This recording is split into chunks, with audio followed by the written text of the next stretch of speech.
They threw me out for being an embarrassment. Then everything changed when they realized who owned their mortgage now.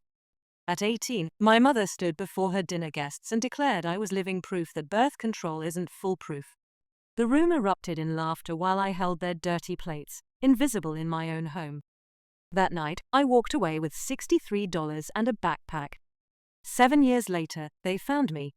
What they discovered would shatter everything they thought they knew about the son they'd discarded. This story begins long before that humiliating dinner party, in a household where love was rationed, and I always came up short. My older brother Thomas was the golden child, honor roll student, starting quarterback, the son my parents had carefully planned and proudly displayed. I was, according to my mother's cocktail party repertoire, what happens when you trust discount pharmacy contraceptives. She'd been delivering that punchline since I could understand words, training me to smile through the sting like some twisted behavioral conditioning. Growing up in that environment teaches you to develop emotional armor. When adults asked about my future aspirations, I'd deadpan that I wanted to become a dependent exemption, because that's how my father referenced me during tax season after his third beer. People assumed I was precociously witty. Truth was, I was just echoing the household's greatest hits. The destruction of my childhood culminated on a Tuesday evening in late September. Not during our family dinner, that was just the four of us at Applebee's where Dad griped about prices while ordering his fifth bourbon. The real performance happened 3 days later when Mom invited her book club over. These weren't casual friends, these were the country club wives my mother had been desperately trying to impress for months. Our split-level ranch wasn't mansion material, but Mom went full domestic goddess mode, complete with new tablecloths, scented candles, and the china that usually gathered dust. Dad received explicit instructions to wear his decent polo and maintain sobriety until at least 9 o'clock. Thomas got the standard be impressive lecture. I got nothing, not even a please don't exist too loudly. That silence should have warned me. The evening began with me playing invisible waiter, circulating with spinach dip while Mom regaled everyone with Thomas's college recruitment stories. Dad managed remarkable restraint for 90 minutes, nursing his drinks while nodding at strategic intervals. I remained blissfully unnoticed, which in my family meant I was having a good night. Then Margaret Henderson, a woman whose entire personality revolved around complaining to managers, made some observation about the financial burden of raising children in today's economy. That's when it happened. My mother, emboldened by 4 glasses of Chardonnay, got that particular gleam in her eye that always preceded her cruelest moments. She pointed directly at me as I collected empty appetizer plates. Birth control's only 99.7% effective, she announced with theatrical timing. David here represents that 0.3% margin of error. The laughter was immediate and brutal. Even my father, who usually remained neutral during Mom's performances, let out this deep belly laugh like she'd delivered the comedic masterpiece of the century. I stood there, arms full of dirty dishes, while 8 adults found genuine hilarity in my unplanned existence. Thomas stared at his lap, his face flushed with second-hand shame. At least one person in that room possessed basic human decency, though his embarrassment couldn't protect me from what came next. Mom wasn't finished.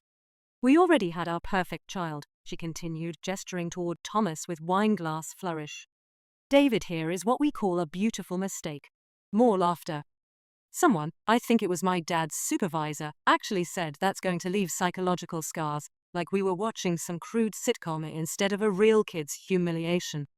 I didn't drop the plates. I didn't scream. I simply set them down with deliberate care and walked upstairs to my room. Nobody noticed.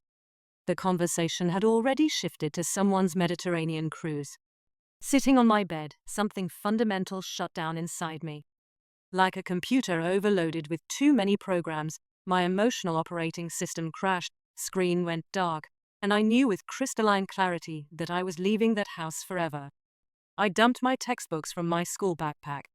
Trigonometry seemed irrelevant when you're about to become homeless. I packed survival basics. 3 t-shirts, 2 pairs of jeans, underwear, toothbrush, the $63 birthday money from my grandmother that I'd been saving for a PlayStation game, my phone charger, and the emergency granola bars I hoarded for when Dad forgot grocery shopping existed. Thomas appeared in my doorway during this methodical packing. We'd reached a point beyond words. He'd witnessed this inevitable moment approaching before I had, probably calculating the trajectory of our family's dysfunction with his honor student precision. He handed me $200 from his summer job savings and his old iPhone that still functioned but wasn't connected to our family plan. Said he'd add $30 of prepaid minutes tomorrow. They won't realize you're gone until Thursday afternoon, he said matter-of-factly, like he was providing weather conditions for my journey into uncertainty. I almost broke then. Almost unpacked everything and crawled into bed to endure another day of being the family punchline. But then I heard another wave of laughter from downstairs, my mother's voice carrying upward with some comment about teenage attitude problems. That sealed it. I was done. I waited until 1 a.m. when the house fell silent. Mom and Dad had both passed out after consuming their respective bottles of wine and whiskey. Thomas left his desk lamp on, our childhood signals system from when we'd sneak to the kitchen for midnight snacks. All clear. I didn't leave a note. What would I write? Thank you for 18 years of making me feel like a malignant tumor on your perfect family portrait. The October night carried that sharp chill that cuts through cheap jackets. I had no destination, but anywhere felt better than staying. I walked until I reached the 24-hour McDonald's, used their Wi-Fi to research my options, and by dawn I was on a Greyhound to the next city over. Close enough to feel familiar, far enough to disappear completely. That first week tested every survival instinct I didn't know I possessed. 2 nights at the bus station, sleeping with my backpack clutched against my chest like a shield. Found a youth shelter on day 3 that allowed 2-week stays while you established yourself. Got hired washing dishes at this questionable diner that paid cash and didn't verify ages too carefully. Thomas maintained contact through a secure email account we established. He reported that Mom performed grief for the cameras when filing the missing person report, then complained about my dramatic tendencies when the police left. Dad got drunk and predicted I'd return when hunger outweighed pride. They were wrong. I wasn't coming back when my stomach cramped from emptiness. Not when I slept in a shelter surrounded by people screaming through nightmares. Not when December arrived and I still didn't own a proper winter coat. 8 weeks into my new reality, I met Carlos. He discovered me sleeping in the diner's break room when I should have been washing dishes. Instead of firing me, he asked why I wasn't in school. I ended up telling him everything over cold French fries after closing time. Turned out Carlos had his own family mistake origin story. Different details, same fundamental flavor of rejection. He connected me with construction work, cash initially, legitimate once I earned my GED at 19. Even let me crash on his couch until I could afford the world's most depressing studio apartment. Those first 3 years blurred together in a montage of 14-hour workdays, instant noodles, and falling asleep to YouTube tutorials about taxes and credit building on borrowed Wi-Fi.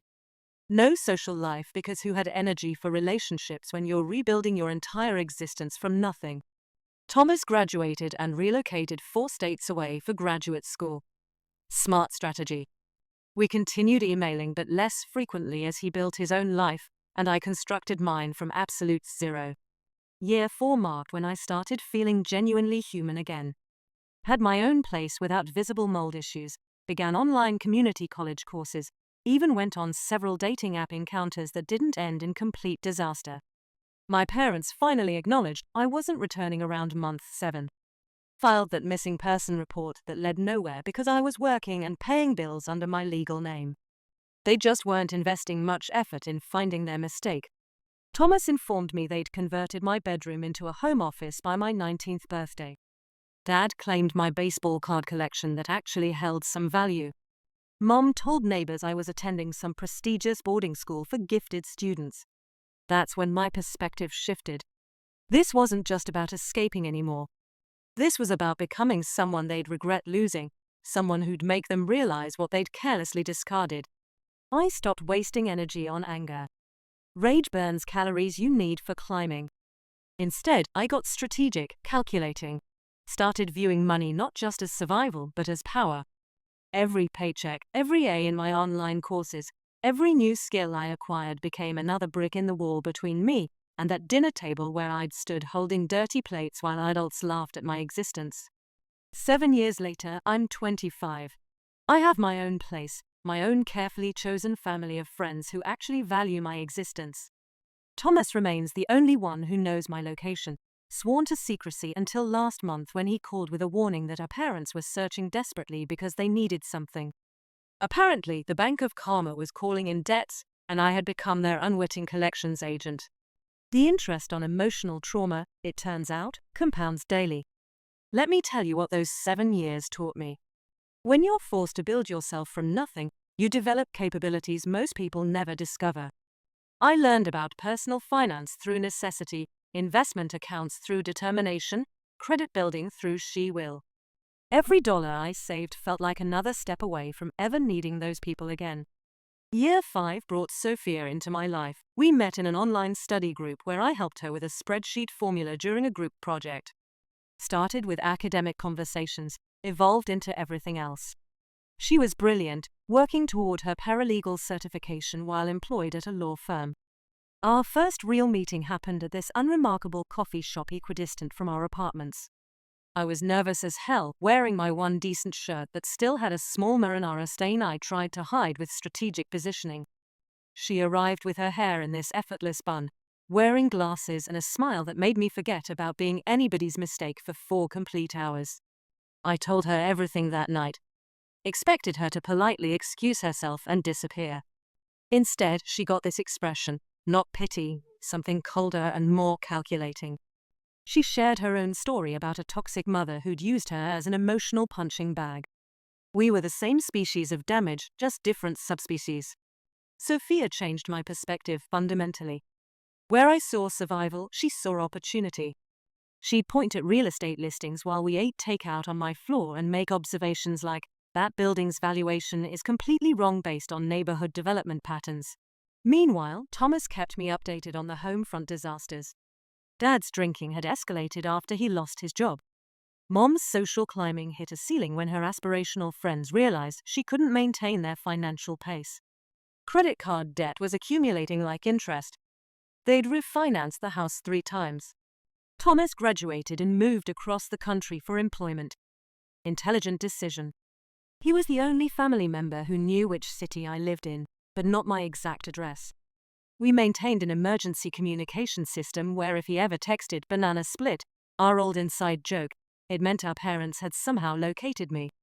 Year 6 was when I started making legitimate progress, got promoted twice at work, moved to an apartment where neighbors didn't have screaming matches at 3 in the morning, began building credit with a secured card. Small victories that felt monumental. I became obsessed with personal finance communities and educational content, learned about investment strategies, compound interest, credit optimization. Every dollar I saved felt like another barrier between me and ever needing my parents' help again. Sophia moved in with me at the beginning of year 7. Our place wasn't luxurious, just a 1-bedroom with functioning appliances and a shower that maintained consistent temperature. But it was ours. We'd sit on our second-hand sofa eating budget stir-fry, planning our finances like some couples plan weddings. That's when Thomas delivered the first bombshell. He called instead of our usual texts, which immediately triggered alarm bells.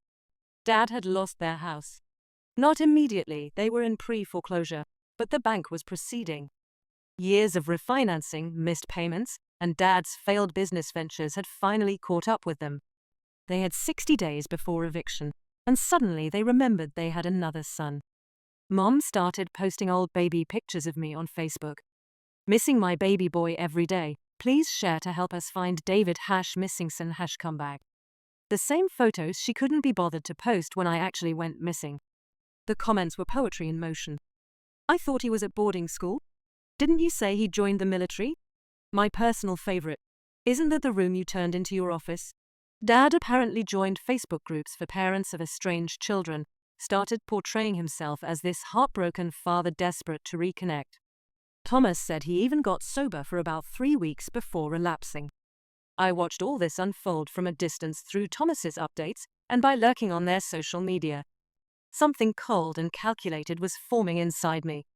Not just anger, something more strategic. Sophia noticed. We'd be eating dinner and she'd catch me staring into space, running calculations in my head. She didn't try to talk me out of what I was planning. Instead, she helped refine it. I'd been saving and investing aggressively, living significantly below my means while building a portfolio. Not enormous wealth, but enough to make some moves. Sophia helped me understand the legal angles through her paralegal expertise. That's when we developed the plan. I contacted the bank handling my parents' mortgage. Used a different name, created an LLC, explained I was interested in purchasing distressed properties in that area. Made an offer on their specific loan. Banks don't care who assumes the debt as long as they get paid. 4 weeks and a mountain of paperwork later, I owned my parents' mortgage. They didn't know it, but they now owed money to me for the roof over their heads. I didn't foreclose immediately. I wanted to wait until they found me, until they came begging for assistance, not knowing I held their financial future in my hands. Sophia called it poetic justice. I called it balancing the books. Meanwhile, Mom's desperate social media campaign to locate me was gaining momentum. Some local community group in their town shared her posts. People love a good family reunion story, especially when they don't know the full truth. The catastrophe happened 8 months ago. Thomas was visiting us for the weekend, posted an Instagram story of us at a local restaurant, a place with a distinctive mural in the background that screamed our city's name. He deleted it within 15 minutes, but Mom had already seen it. The messages started flooding Thomas's phone. 29 unread texts from Mom, all variations of, "Is that David?" and "Where are you?" Thomas sent the banana split emergency text that night. We laughed it off. What were the chances they'd actually locate me in a city of 3 million people based on one mural? Pretty excellent, apparently, when you're desperate. 3 weeks ago, Thomas called to warn me that Mom had joined every Facebook group for our city, posting my high school graduation photo everywhere with some fabricated story about us being tragically separated by circumstances beyond anyone's control. Then last week, my neighbor across the hall mentioned someone had been asking about me. Showed me a screenshot where my mom had somehow found our apartment complex's community page and was messaging residents with my photo. I changed our loss that day. Part of me wanted to run again, start over somewhere else. But Sophia reminded me of something crucial. I owned their house now. I held all the cards. Maybe it was time to play them. 4 days ago it happened. I was working from home when the buzzer rang. Checked the security camera feed on my phone. Thank God for affordable smart home technology. There they were, Mom and Dad, standing at my door looking significantly older and considerably more desperate than I remembered. Dad had lost weight, the alcohol bloat replaced by this hollow, collapsed look. Mom had gained weight, stress eating probably. Both looked like they hadn't slept properly in weeks. Dad was shifting from foot to foot like he needed a drink. Mom was clutching her purse like it contained her last shred of dignity. I didn't answer. Watched them press the buzzer 4 more times. They finally left a handwritten note begging me to contact them about an urgent family matter. Thomas called that night, confirmed what I already knew. They were here about the house. They needed money. They needed their mistake to bail them out. I spent the next 3 days preparing with Sophia. Gathering documents, practicing what I'd say, how I'd remain composed, how I wouldn't give them the satisfaction of seeing the wounded kid they'd abandoned. Yesterday morning, the buzzer rang again. Same desperate faces on the camera. This time, I buzzed them up. 7 years of silence was about to end, and they had no idea what waited for them behind my door. The mistake they'd laughed about now owned their home, and memories aren't the only debts that accumulate interest. My hands were trembling when I buzzed them up. Not from fear, more like when you've consumed too much caffeine on an empty stomach. That strange electric feeling where your body can't decide if it's excited or experiencing a panic attack. I'd rehearsed this moment for years in my head, practiced facial expressions in the bathroom mirror like some kind of psychological preparation. But when the knock finally came, all those prepared speeches vanished. Sophia squeezed my hand before retreating to our bedroom. We'd agreed she'd remain out of sight initially. This first round was just me and them. Opening that door was surreal. Like those dreams where you're back in high school in your underwear, except I was fully clothed, and they were the exposed ones. Mom looked diminished. Her hair was box-dyed now, not salon perfect. The designer purse was gone, replaced with something from a discount retailer. Dad had aged a decade in 7 years. The alcohol bloat was gone, but so was everything else. His face looked like it had collapsed inward, skin hanging where the puffiness used to provide structure. The silence stretched for 15 awkward seconds before Mom made this weird choking sound and attempted to hug me. I stepped back. The rejection hit her like a physical blow. Dad just stared, his eyes darting around our apartment, taking inventory of the decent furniture, the large television, the evidence that their mistake wasn't living in squalor. Mom started crying immediately, which was exactly what I'd expected. Emotional manipulation was always her primary language. Dad attempted something resembling dignity, asking if they could come inside to talk. I let them enter but didn't offer beverages or seating. Let them stand awkwardly in my living room like unwelcome door-to-door salespeople. Mom kept saying she couldn't believe she'd found me, how she'd never stopped searching, how many nights she'd cried herself to sleep wondering if I was safe. Dad nodded along like a dashboard ornament. Neither mentioned the office that used to be my bedroom. Funny how those details slip your mind when you need something. I finally asked why they were here. Not what they wanted to discuss, why they were standing in my home after 7 years. The facade cracked instantly. Mom's performative crying stopped mid-SOB. Dad's shoulders slumped even further. They exchanged this look I remembered from childhood, the one they shared when the credit card got declined at the grocery store. That's when the truth spilled out. They were losing the house. The bank was foreclosing. They'd tried everything: loan modifications, refinancing, even a GoFundMe that raised $112 from relatives who were exhausted by their financial drama. They needed somewhere to stay. They needed money. They needed their mistake. I asked why they hadn't approached Thomas for help. The uncomfortable shifting began. Turns out they already had. Thomas had given them $4,000 8 months ago, money he couldn't really spare as a recent graduate with student loans. They'd burned through it in 6 weeks and returned for more. Thomas had finally established boundaries, so they'd tracked down their backup plan: me. The most bizarre part was watching them transition from desperate to calculating right in front of me. Mom's eyes kept scanning the room, mentally pricing my furniture. Dad asked casual questions about my work and income. They were assessing what they could extract from me. I told them I needed time to think. Mom immediately pushed, saying they only had 3 weeks before eviction. Dad mentioned they'd need at least $15,000 to secure a new place, plus help with deposits. The number kept growing as they talked. I showed them out after 30 minutes, promising to call the next day. Mum tried to guilt me about not hugging her goodbye. Dad attempted to act like this was all normal, like they hadn't made an 18-year-old homeless, and then ignored his absence for years. The second they left, I had a minor breakdown in the kitchen. Sophia found me sitting on the floor, laughing and sort of crying simultaneously. Not my proudest moment. She didn't try to fix it, just sat down next to me and waited it out. That night, we finalized the plan. The next day, I called and invited them to dinner. Not at our place, at a mid-range restaurant where I'd reserved a private room. They agreed suspiciously quickly. When they arrived, they found not just me, but Sophia, Thomas who'd flown in that morning, and Carlos, my actual family. The people who'd been there when it mattered. Mom's face when she realized this wasn't a private cash handover was absolutely priceless. Dad looked like he wanted to order a double bourbon but wasn't sure if I was paying. I let everyone get seated and order drinks before starting. Then I told them I knew about their mortgage situation. Their expressions shifted from confusion to hope. They thought I was offering to help. Instead, I placed a folder on the table. Inside were the mortgage documents showing that I, through my LLC, now owned their debt. Their home was technically my property. Mom went white. Dad went red.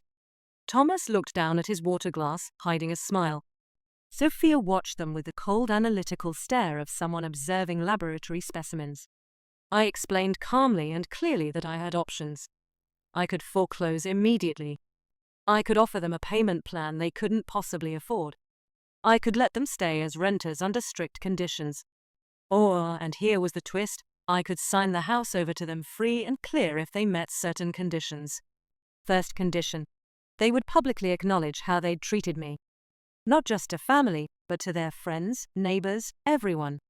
The same people who had laughed at the 0.3% joke needed to hear what happened afterward. Second, They would attend family counseling with me and Thomas. Not to repair our relationship, but so they could hear, with a professional witness, exactly how their behavior had affected their children. Third, they would sign a legally binding agreement that they would never ask me for financial assistance again. Mom started crying for real this time. No audience to perform for, just genuine shock. Dad stared at the documents like they were written in ancient hieroglyphics. Thomas finally spoke up, telling them they should be grateful that what I was offering was more than fair, considering what they'd done. That he'd watched me build myself from nothing while they replaced me with office equipment. The dinner was excruciating. Mom swung between defensive anger and manipulative sobbing. Dad mostly sat in stunned silence, except for one moment when he asked if I had done this just to hurt them. I told him no. I'd done it to balance the books. They discarded me when I had no value to them. Now they wanted to treat me like an ATM when they needed something. That's not how family works. That's not how anything works. They left without agreeing to my terms. I gave them 72 hours to decide. Those 3 days were strange. I felt both powerful and hollow. Sophia kept checking on me, bringing me tea I didn't drink, sitting next to me while I stared at nothing. Thomas stayed on our couch, acting as a buffer between me and unexpected parental visits. On the morning of the deadline, they showed up again. They looked defeated. They'd agreed to my terms. Not because they understood what they'd done wrong, but because they had no choice. The paperwork was signed with minimal drama. I had Sophia's co-worker, a notary, witness everything. The aftermath has been complicated. They've kept their word so far, probably because they know I still have copies of everything and could take legal action if they violate our agreement. Mom posted a long, self-pitying apology on Facebook that still somehow made her the victim of circumstances beyond her control. Dad has called twice, awkward conversations where he seems to be trying to figure out if I'm still angry. Thomas went back home yesterday. Before leaving, he hugged me for a long time and said he was proud of me. That I'd done what he never had the courage to do, hold them accountable. Is this revenge? I suppose. But it feels more like correction. Like finally balancing an equation that's been wrong for 25 years. Am I happy? Not exactly. Satisfied is a better word. The anger isn't gone, but it's different now. Less like a burning hole in my chest and more like a scar that's finally closed. Last night, Sophia and I were lying in bed talking about maybe getting a dog or saving for a house of our own. Normal couple stuff. She asked if I regretted any of it. I thought about it for a while. Thought about that 18-year-old kid with $63 in a backpack. Thought about all the nights I'd gone hungry, all the times I'd worked double shifts with a fever because there was no safety net. Then I thought about who I'd become because of it. How I'd built something from nothing. How I'd found people who actually valued me. I told her no. I didn't regret it. Not the leaving, not the struggling, not even the revenge. Some mistakes turn out to be the best decisions you ever make. And sometimes, the people who call you a mistake are the ones who need to learn what real consequences look like. If you've lived long enough, you know this feeling. When someone who discarded you comes back because they need something, and you get to decide their fate. It's not about cruelty. It's about justice. It's about showing people that actions have consequences, even if those consequences take 7 years to arrive. The beautiful irony is that they created exactly what they feared. They wanted a perfect family, so they threw away the imperfect child. But that imperfect child grew up to become someone who could buy and sell their perfect dreams. That 18-year-old mistake. He became their salvation and their reckoning, all wrapped up in one 30-minute conversation over dinner. And that, I've learned, is what we call poetic justice.